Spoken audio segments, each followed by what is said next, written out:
Hola, soy Yago López, soy uno de los médicos de familia del Centro Médico Pontevedra y hoy vamos a hablar de la fiebre. La fiebre es un signo clínico por el que probablemente todos vosotros habréis pasado más de una vez en la vida y teniendo en cuenta lo tremendamente común que es, sigue siendo un proceso sobre el que mucha gente no entiende ciertos aspectos y al decir mucha gente estoy diciendo que incluso algunos compañeros míos de profesión no tienen completamente claro el concepto clínico de la fiebre.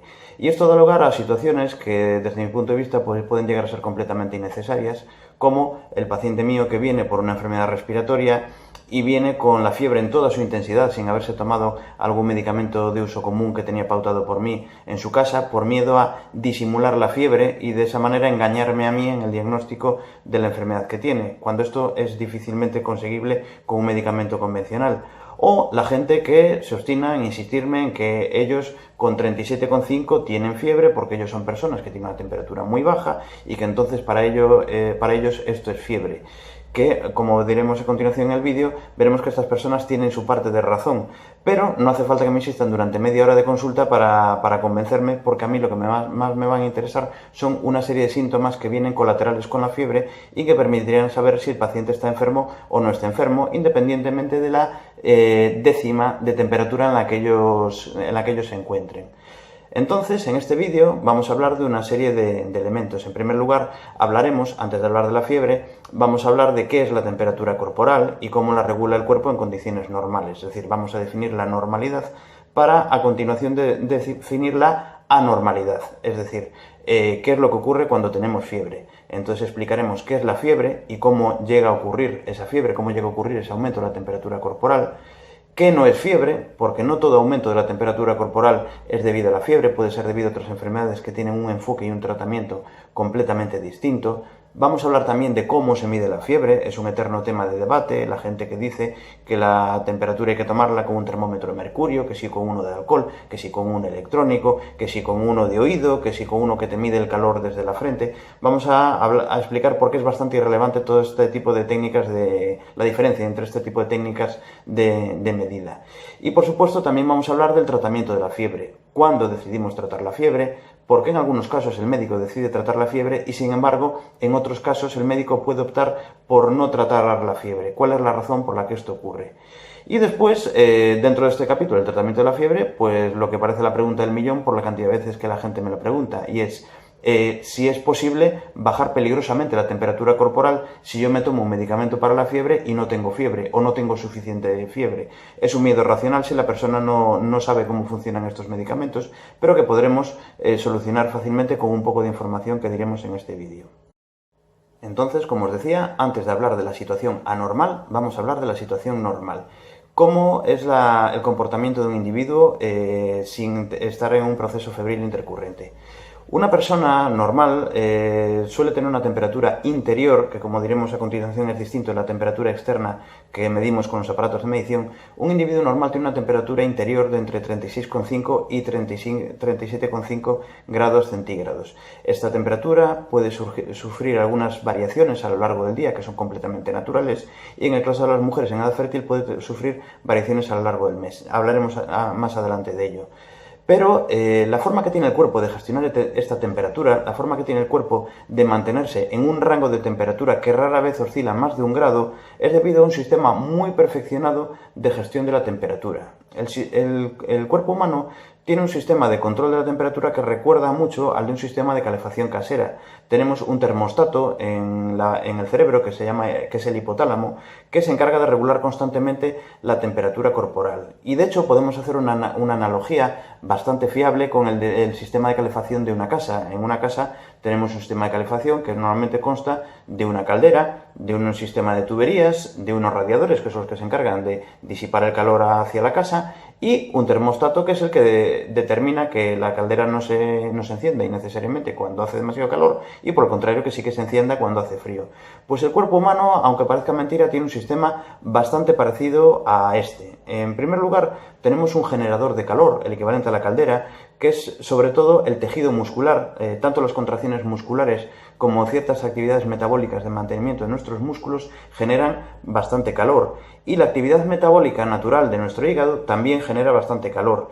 Y este calor, de hecho, es más del que el cuerpo necesita y, por tanto, es transportado por nuestras cañerías, por nuestros vasos sanguíneos, al sistema de radiadores, que es sobre todo nuestra piel. Y a través de nuestra piel perdemos el excedente de calor para que la temperatura corporal quede fijada en esa temperatura que os digo, entre 36,5 y 37,5. Y el hipotálamo tiene una serie de mecanismos, ese termostato que tenemos, cuando la temperatura pasa de lo que el termostato desea, de lo que el hipotálamo desea, el cuerpo reacciona produciendo sudoración, porque el agua, al evaporarse en nuestra piel, la refrigera a más velocidad. Y sobre todo regula la vasodilatación de los vasos sanguíneos cutáneos. Cuando tenemos calor nos vamos a poner rubefactos, nos vamos a poner colorados, porque cuando se dilatan nuestros capilares sanguíneos cutáneos disipamos más calor al exterior. Y sobre todo en las zonas más distales y en las zonas más finas del cuerpo, como por ejemplo son los dedos de las manos, los dedos de los pies, la nariz y las orejas. Y por eso es bastante frecuente que se nos pongan colorados, como digo, cuando tenemos calor. Y también es casi obligatorio que se nos pongan blancos o que se nos pongan además muy fríos al tacto cuando tenemos frío, porque el cuerpo, el hipotálamo, lo primero que va a hacer cuando vea que se está perdiendo calor a más velocidad de la que lo genera, es cerrar el riego sanguíneo de los disipadores, y entonces va a reducir el riego sanguíneo de los dedos de las manos y de los pies, el riego sanguíneo de las orejas, el riego sanguíneo de la nariz, y esta es la forma que tiene de ir regulando la temperatura corporal. También, si tenemos muchísimo frío, el hipotálamo va a provocar contracciones musculares extra. Por un lado, va a aumentar el tono de los músculos e incluso se va a producir temblores o tiritona franca para intentar elevar esa temperatura corporal y evitar entrar en hipotermia. Esta es la situación normal del funcionamiento del hipotálamo en un individuo no enfermo. Si una persona está haciendo ejercicio, como sabemos, la persona va a ponerse colorada y va a empezar a sudar para disipar el exceso de calor que fabrican sus músculos. Y si una persona se queda con bajo nivel de abrigo a la intemperie, a esta persona se le van a enfriar los dedos de las manos, los dedos de los pies, y esta persona va a empezar a temblar y va instintivamente a buscar refugio para obtener, más que para obtener calor, para evitar perder calor al exterior. Esto, como os digo, en condiciones normales. Estas condiciones normales, no obstante, sufren fluctuaciones a lo largo del día y a lo largo de la vida del individuo. Es bastante frecuente que tengamos tendencia a tener una temperatura corporal algo más elevada cuando somos pequeños y un poco más baja cuando somos mayores.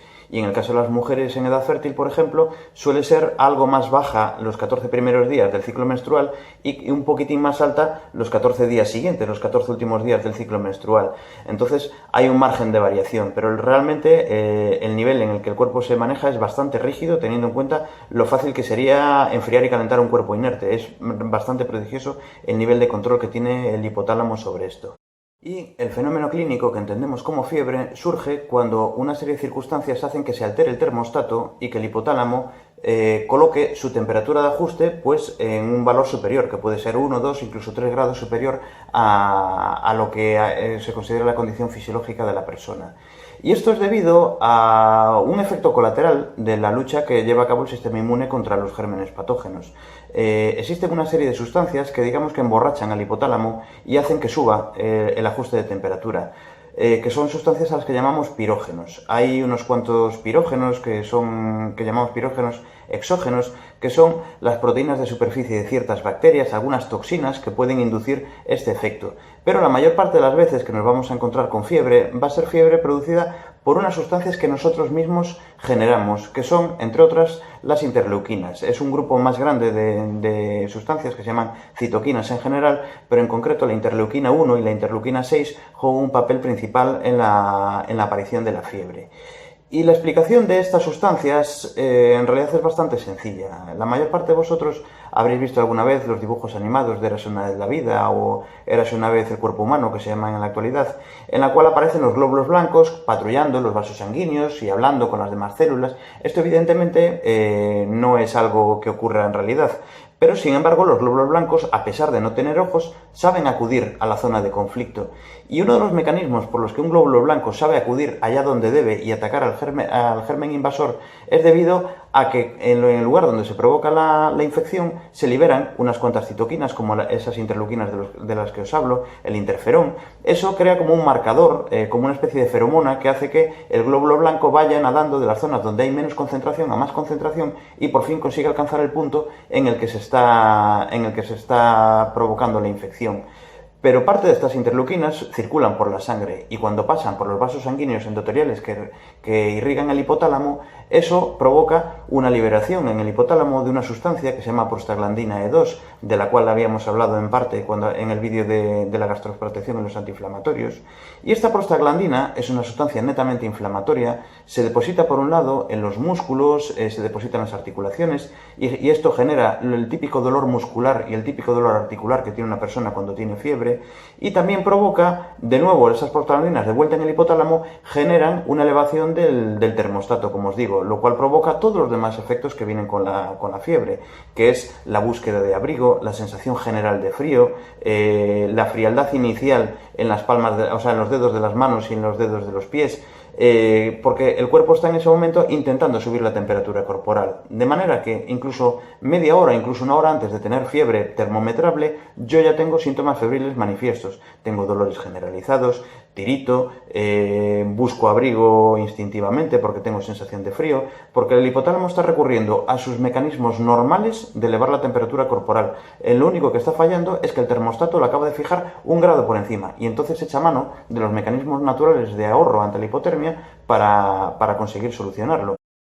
Y bueno, cuando empezamos el vídeo os dije que no toda la temperatura alta se considera fiebre. ¿Por qué? Porque existen dos entidades particulares. Una sí podríamos considerarla un subtipo de fiebre, pero otra claramente no es fiebre. Una de ellas es lo que se llama la hiperpirexia, que es una reacción febril tremendamente exagerada. Reacciones febriles que sobrepasan los 41,5 grados centígrados de temperatura corporal. Esta circunstancia puede ocurrir en ciertas infecciones muy graves, pero es más habitual que ocurra en lesiones del sistema nervioso central. Es decir, si se lesiona el hipotálamo, pues porque hay una hemorragia en el hipotálamo o porque hay una meningoencefalitis, una infección que está afectando al hipotálamo, esto provoca una reacción de ajuste de la temperatura al alza, pero muchísimo más exagerada. El hipotálamo busca elevar la temperatura 4 o 5 grados más de lo que es normal. Y esto ya empieza a ser peligroso para el organismo, porque por encima de esa temperatura pueden empezar a desnaturalizarse proteínas que necesitamos para seguir vivos. Es decir, temperaturas demasiado elevadas son incompatibles con la vida. Y por eso esta situación de hiperpirexia debe tratarse más agresivamente, pero sobre todo debe interpretarse clínicamente siempre en un entorno hospitalario, porque muy probablemente el paciente con hiperpirexia padece una enfermedad muy grave que debe ser evaluada y debe ser tratada por un médico. Y por tanto, este tipo de elevación de la temperatura debe ser tratada en un entorno hospitalario. Después hay otra entidad que por fuera puede ser muy parecida, pero no tiene nada que ver, que es la hipertermia, o lo que popularmente se conoce como golpe de calor. En este caso se produce una elevación de la temperatura corporal también muy exagerada, pero que no es provocada por intención del hipotálamo, sino porque el cuerpo por algún motivo se está calentando a mucha más velocidad de lo que el hipotálamo con sus mecanismos de defensa es capaz de enfriar. Por ejemplo, una persona que esté en un lugar en el cual hace calor extremo, una persona que esté en un entorno a más de 40 grados centígrados, su piel ya no sirve como disipador de calor, porque la piel va a estar a 37 grados aproximadamente en ese entorno y no va a ser capaz de irradiar calor al exterior porque no hay diferencia de calor al exterior. Es más, puede que el exterior me ceda calor a mí en vez de cederle yo calor al exterior. O en ciertas situaciones de deporte realizado en situaciones también de mucho calor, en la cual los músculos están generando calor a gran velocidad y la piel, por culpa de que el aire no está suficientemente frío, no es capaz de disiparlo. Son situaciones bastante raras, pero son terriblemente graves y no deben ser malinterpretadas. Si a una persona que tiene este problema le damos medicamentos para la fiebre, no vamos a conseguir ayudarle en absoluto. A esta persona tenemos que enfriarle a la mayor velocidad posible para evitar que la temperatura corporal llegue a un punto en el que ya produzca lesiones irreversibles en su organismo. Una pregunta que me hacen a menudo es ¿para qué sirve la fiebre? Y la verdad es que a día de hoy creo que nadie tiene mucha idea de cuál es el mecanismo real por el que la fiebre nos ayuda. Sin duda debe tener algún tipo de utilidad, teniendo en cuenta que no solamente el hombre, sino que prácticamente todos los animales superiores tenemos una tendencia a desencadenar la fiebre cuando sufrimos una infección. Tengo entendido, eso si hay algún veterinario en la sala nos lo aclarará, pero tengo entendido que incluso los animales de sangre fría, como los reptiles, tienden a buscar mecanismos de, pues como exponerse al sol para elevar su temperatura corporal cuando sufren una infección. Y es bastante natural pensar que la fiebre seguramente nos debería ayudar en la lucha contra enfermedades infecciosas. Pero lo que es llamativo de esto es que hasta ahora, en los ensayos clínicos que se han realizado, no se ha comprobado que tratar la fiebre a un paciente que tiene una enfermedad autorresoluble, que este tratamiento retrase la curación del paciente ni acelere su recuperación después de la infección. Entonces, la falta de consecuencias de bajarle a un paciente la fiebre es lo que nos hace preguntarnos si realmente al hombre moderno la fiebre le aporta algo. Tal vez le aportó algo a un antepasado nuestro y a día de hoy, contra los gérmenes contra los que habitualmente luchamos, pues se ve que no nos debe ayudar demasiado. Pero, sea como fuere la razón evolutiva por la que hemos desarrollado la capacidad de tener fiebre, el caso es que la fiebre existe y, aunque no sirva para algo propiamente inmunitario, para los médicos sí que nos sirve mucho y nos sirve para hacer un diagnóstico certero. En muchas enfermedades, la presencia o no de fiebre es lo que nos permite averiguar si el paciente tiene una infección. Por ejemplo, un paciente que tiene síntomas catarrales, cuando los síntomas catarrales son en ausencia de sensación febril, existe la posibilidad de que el paciente tal vez no tenga un proceso vírico. A lo mejor el paciente tiene un problema de tipo alérgico o un trastorno de tipo irritativo, igual ha inhalado gases que le han irritado las mucosas respiratorias. Sin embargo, si el paciente tiene sintomatología respiratoria y además fiebre, es muy probable que el paciente tenga verdaderamente una infección respiratoria. Este es el caso más elemental en el que la fiebre nos ayuda a los médicos, pero en ciertas patologías ya mucho más graves y de diagnóstico mucho más complicado, como son ciertos tipos de malaria y ciertas enfermedades autoinmunes, la fiebre nos es de muchísima utilidad para diagnosticar correctamente al paciente. Y bueno, hemos definido entonces que la fiebre, si bien no sabemos muy bien para qué sirve actualmente a nivel biológico, sí que tenemos bastante claro que al médico sí que le sirve para diagnosticar adecuadamente la enfermedad. Entonces surge la siguiente pregunta: ¿cómo podemos medir la fiebre? ¿Cuál es la forma mejor de hacerlo? Pues la verdad es que, en mi opinión, da bastante igual cuál sea la medida que utilicemos, siempre y cuando utilicemos el sentido común. La medida, yo creo que en España la más habitual, es medir con un termómetro de cualquier tipo la temperatura de la axila. Hay quien prefiere tomar la temperatura bucal y hay quien prefiere tomar la temperatura rectal. A mí me parece que tomar la temperatura rectal con un termómetro de cristal es innecesariamente peligroso, pero bueno, si se utiliza un dispositivo electrónico va a dar absolutamente igual. Es cierto que la temperatura de la axila es un poquito menos fiable que la temperatura en el interior de las cavidades corporales, pero, como os decía, a mí, cuando estamos hablando de patologías comunes que se tratan en un despacho de atención primaria, la verdad es que la diferencia de 3 o 4 décimas arriba o abajo que se pueden producir por distintas formas de colocación del termómetro en la axila, a mí no me van a provocar una confusión médica.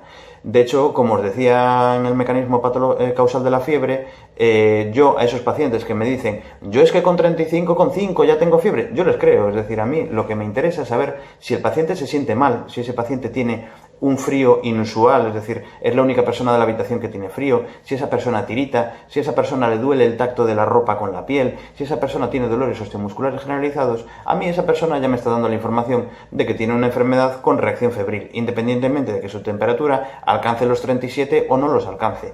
Y claramente es una persona que no está séptica, porque no es una persona que no está con 39 o con 40 grados de fiebre, está con lo que habitualmente se suele llamar febrícula.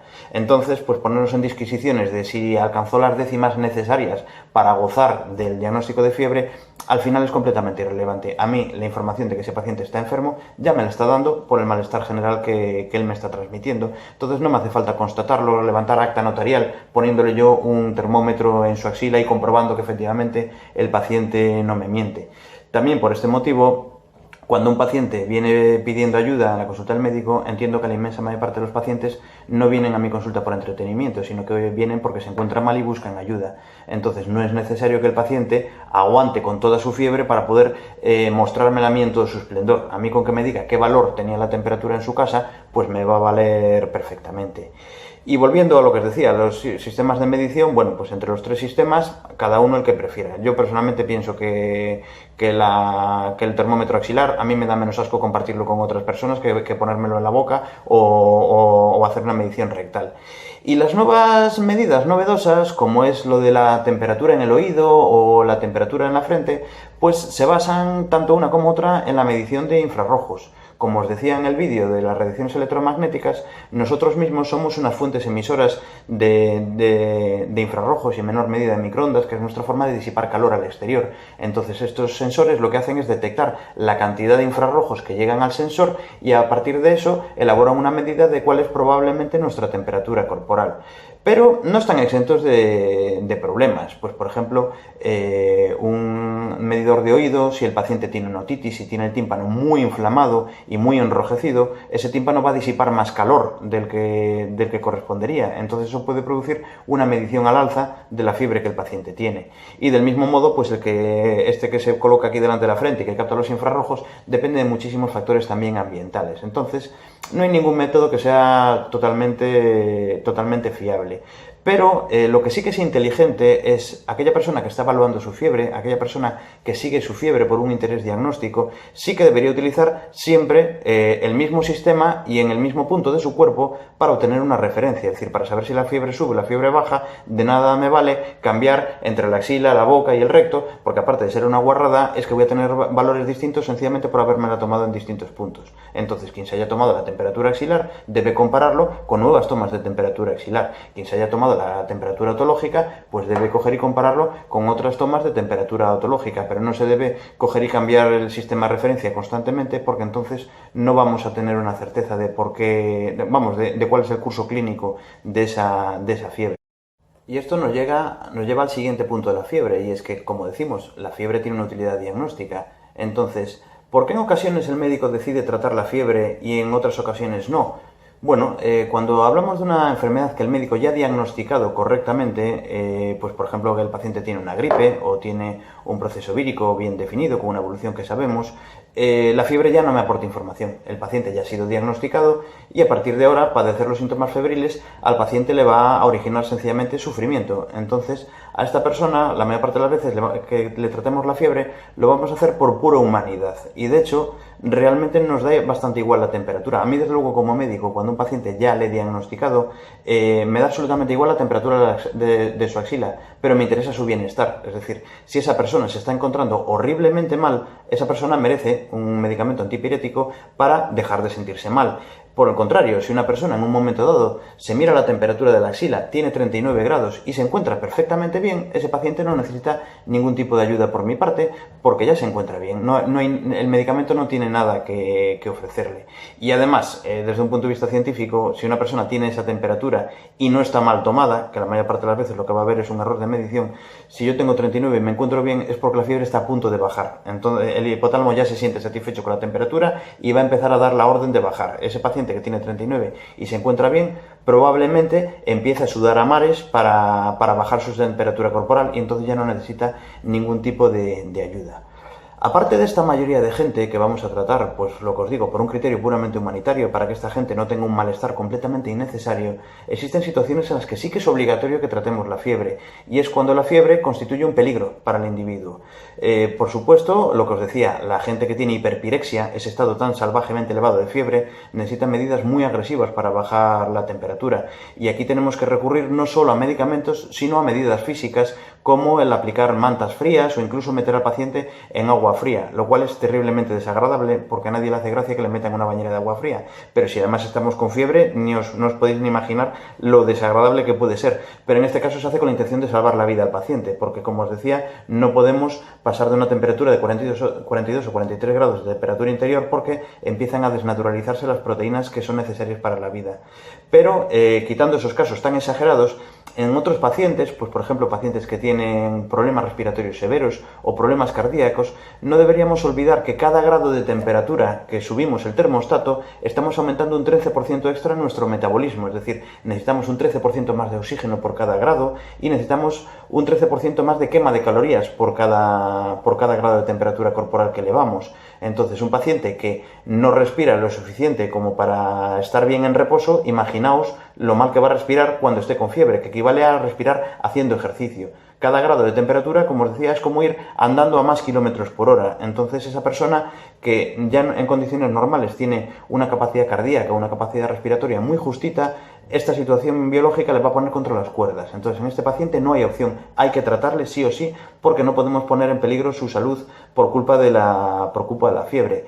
Y después, también los niños que o bien tienen el antecedente de convulsiones febriles o el pediatra ha determinado que tienen riesgo de tener convulsiones febriles en el futuro. Las convulsiones febriles no suelen ser graves, pero son terriblemente traumáticas para el niño y para los padres que observan cómo su hijo convulsiona. Entonces, toda medida encaminada a evitar que el niño tenga las convulsiones, como es, por ejemplo, evitar que al niño le sube la fiebre, pues evidentemente es algo que va a ser siempre una buena idea.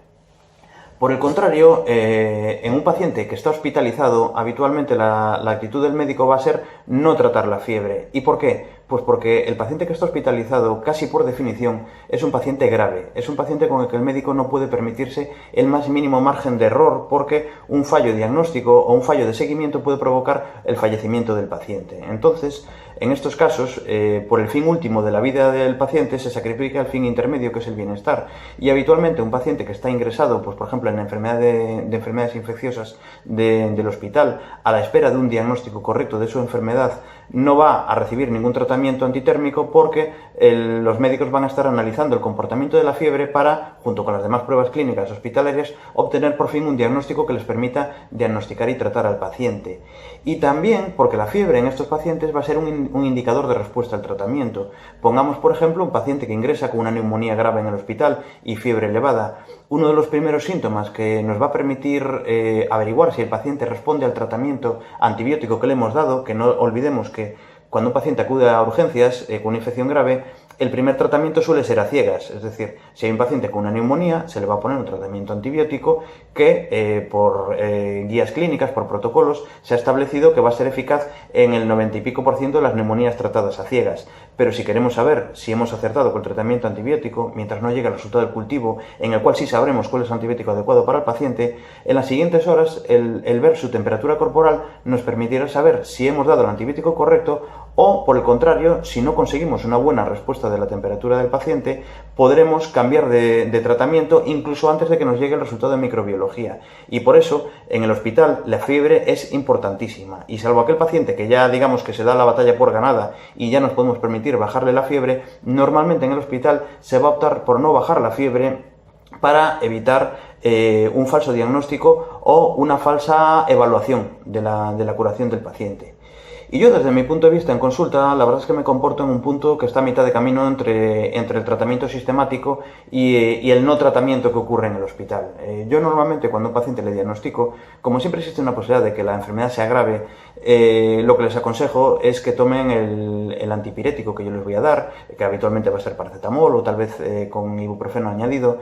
Les voy a aconsejar que se lo tomen no con una pauta, no que se lo tomen cada 8 horas, sino que lo tomen cuando ellos lo vean necesario, es decir, cuando vean que se vuelven a sentir mal, que se tomen el medicamento y lo que sí, evidentemente, que no se pasen de una cierta cantidad por día para evitar pasar el margen de toxicidad. Pero no me parece una buena idea darle al paciente un medicamento cada 8 horas o un medicamento cada 6 sin dar la oportunidad a comprobar si la fiebre quiere subir o no quiere subir. Ese paciente que espera a encontrarse mal para tomar el medicamento, bueno, pues va a tener media hora de malestar hasta que el medicamento funcione, que es algo que es perfectamente admisible. Y a mí, como médico, me va a ser una información clínica de suficiente calidad saber si ese paciente necesita tomar cada vez menos antipirético. Si a medida que van pasando los días, el paciente, pues inicialmente se tuvo que tomar 5 dosis de antipirético el primer día, el siguiente día le ha bastado con tomar 3 y el siguiente día le ha bastado con tomar una, indudablemente es un paciente que va bien, es decir, la fiebre le va bajando sin necesidad de hacérselo pasar mal y sin necesidad de darle medicamentos que no necesita. Desde mi punto de vista, en el paciente que manejamos ambulatoriamente es la forma más inteligente y humana de tratar a un paciente con una enfermedad, ya sea febril o ya sea autoinmune, porque no solamente las enfermedades febriles causan fiebre. Y con respecto a los medicamentos que habitualmente se van a utilizar para bajar la fiebre, pues el medicamento de principal elección en casi todos los pacientes es el paracetamol. El paracetamol no es el que consigue la bajada de la fiebre más rápida y más espectacular, pero tiene la ventaja de que suele ser, para la mayor parte de los pacientes, salvo excepciones, pero para la mayor parte de los pacientes suele ser el más inofensivo, porque el uso del paracetamol, como decíamos en el vídeo de los antiinflamatorios, no daña a la mucosa gástrica, no requiere gastroprotección. Los otros medicamentos que solemos utilizar y que muchas veces asociamos al paracetamol, como es la aspirina y el ibuprofeno, sí tienen un potencial lesivo sobre el tubo digestivo, y esto limita muchísimo su uso, porque además hay muchas enfermedades febriles que cursan con vómitos o que cursan con diarrea, e irritar todavía más el tubo digestivo con un antiinflamatorio no es la mejor idea. Sin embargo, en los pacientes que tienen un proceso febril que con paracetamol no va suficientemente bien, o que el proceso febril va asociado a un fuerte proceso doloroso, como por ejemplo puede ser una amigdalitis que produce un fuerte dolor de garganta, pues el utilizar ibuprofeno o aspirina, que además de bajar la fiebre también tiene un fuerte efecto analgésico sobre la garganta, puede ser beneficioso para el paciente. En general, como os digo en todos estos vídeos, hay muchos medicamentos que el paciente puede utilizar de un modo común en su casa, pero la entrada de esos medicamentos en casa debería ser pautada con el médico. Es decir, el paciente que toma paracetamol debería haber sido primero aconsejado por su médico de cómo se debe tomar el paracetamol. Y el paciente que toma ibuprofeno también. El primer tratamiento debería instaurarlo el médico. Pero si existe una buena comunicación médico-paciente, entre los dos deberían pautar una serie de estrategias para los problemas comunes del paciente. Entre ellos, la fiebre, que es una de las causas más comunes. La mayor parte de mis pacientes saben con qué frecuencia pueden tomarse el ibuprofeno, con qué frecuencia pueden tomarse el paracetamol, y los que tienen particularidades saben por qué no deben tomar ciertos medicamentos. Por eso que, aunque este vídeo es de divulgación, por supuesto esto no quita el lugar a una consulta médica para saber cuáles son los medicamentos que vosotros podéis utilizar libremente en vuestra casa. Y hablando de estos medicamentos, bueno, la razón por la que funcionan es porque estos medicamentos, como decíamos en aquel vídeo de los antiinflamatorios, lo que hacen es inhibir la formación de prostaglandinas, y la prostaglandina E2 es una de las intermediadoras más importantes de la fiebre. Entonces, al reducir la producción de prostaglandina, se evita que el hipotálamo se reajuste al alza. Y precisamente por esto cerramos este vídeo respondiendo a esa pregunta del millón. No existe el peligro de bajar la temperatura corporal a alguien con paracetamol, con ibuprofeno o con aspirina, porque lo único que hacen estos medicamentos es evitar ese desajuste por el cual el hipotálamo se confunde y fija la temperatura al alza. Pero en condiciones normales, si esas prostaglandinas no existen, utilizar el medicamento que las bloquea no va a tener ningún tipo de efecto sobre la temperatura del individuo, y por tanto nunca va a existir riesgo de hipotermia con paracetamol, con ibuprofeno, con aspirina y con antipiréticos varios. Sí, ojo, sí existe con el alcohol, porque el alcohol, la razón por la que mucha gente habrá comprobado que cuando beben, y ya no digamos cuando se emborrachan, tiene una tendencia a desabrigarse, suelen tener sensación de calor, pero es por una sensación ilusoria. El hipotálamo utiliza los receptores cutáneos, los receptores de temperatura, para saber cuál es la temperatura en nuestro cuerpo.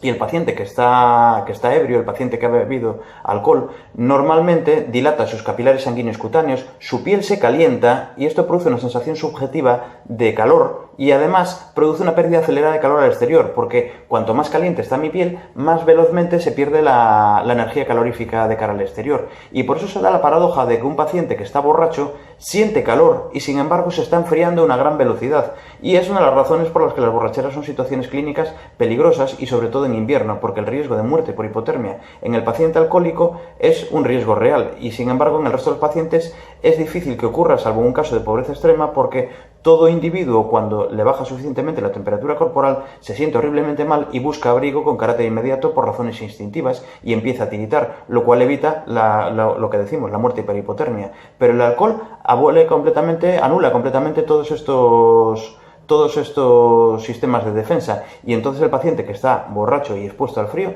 sí corre un riesgo de morirse de hipotermia. Una razón más por parte de los médicos para desaconsejar el uso abusivo del alcohol.